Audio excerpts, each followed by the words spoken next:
तो जैसे कि आपको मालूम है कि ये इंटरव्यू जो होता है वो आपका ओरल होता है, यानी कि आपका मौखिक तौर पर होता है।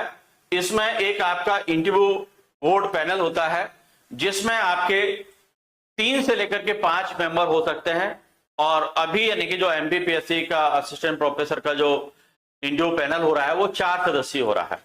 तो आपको मालूम है कि आपको जब उनके सामने उपस्थित होते हैं तो वो आपसे वार्तालाप करते हैं, आपसे यानी कि चर्चा करते हैं, वाइवा के तौर पर आपका ये इंटरव्यू होता है।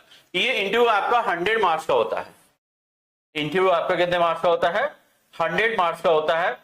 और इस इंटरव्यू में आपका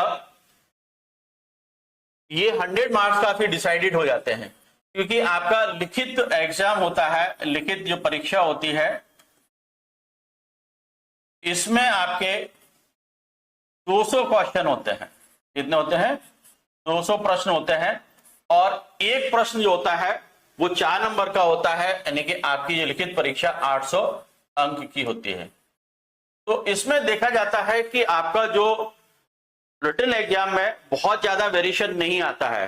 मतलब यदि यहां देखा जाता है कि लगभग आपका जो वेरिएशन होता है, मतलब आपका जो कट ऑफ मार्क्स है, यदि किसी सब्जेक्ट में आपका 135 है तो यानी कि देखा जाता है कि आपका यानी कि मैक्सिमम जो वेरिएशन हो सकता है वो 145, यानी कि आपका 10 क्वेश्चन का हुआ। 10 क्वेश्चन मतलब आपका 40 नंबर का वेरिएशन हो रहा है।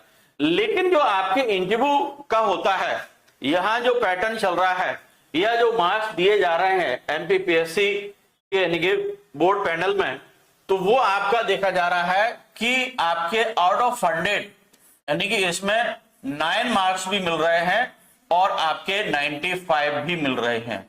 तो ये बहुत बड़ा वेरिएशन है, यानी कि आपका इतना बड़ा वेरिएशन है कि आपका 85